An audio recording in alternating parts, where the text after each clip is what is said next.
আপনারা কি জানেন কিয়ামতের ময়দানে আল্লাহর কাছে বান্দা কোন আমল করলে হিসেব ছাড়া জান্নাতে যাবে? জানেন কেউ? বলতে পারেন কেউ? ভাই, আল্লাহর কাছে হিসেব দিয়ে জান্নাতে যাওয়া কি সহজ কাম না? হলে হিসেব ছাড়া আল্লাহ তাআলা এমনিতে বলবেন হিসাব টিসাব নাই, তোমাকে এমনি জান্নাতে দিলাম। এটা চান আপনারা?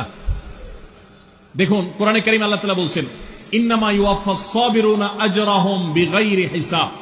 আল্লাহ বিনিময় দেওয়ার ক্ষেত্রে, সওয়াব দেওয়ার ক্ষেত্রে দুনিয়াতে যারা সবরকারী হবে, যারা ধৈর্যশীল হবে, যারা সহিষ্ণু হবে, যারা নিজেকে নিয়ন্ত্রণ করতে পারবে, এই সবরকারীদেরকে আল্লাহ তাআলা হিসেব ছাড়া দিবেন, তাদেরকে সওয়াব দিবেন হিসেব ছাড়া। তাহলে আপনি যখন আপনার কর্মস্থলে থাকবেন আপনাকে ধৈর্য ধারণ করতে হবে। আপনি যখন পাবলিক পরিবহনে উঠবেন আপনার মাথা ঠান্ডা রাখতে হবে। আপনি যখন আপনার বাসা বাড়িতে থাকবেন আপনার মাথা ঠান্ডা থাকতে হবে। মাথা গরম হয়ে যায় যাদের, হট মেজাজ যারা, কথায় কথায় মাথা গরম হয়ে যায়, ধৈর্যহীন হয়ে যায়, যেখানে সেখানে গন্ডগোল বাধায় দেয়, মারামারি বাধায় দেয়, ধৈর্য সহ্য বলতে কিছু নাই, এই লোকগুলো কিন্তু এই সৌভাগ্যবান মানুষদের কাতারে শামিল হতে পারবে না।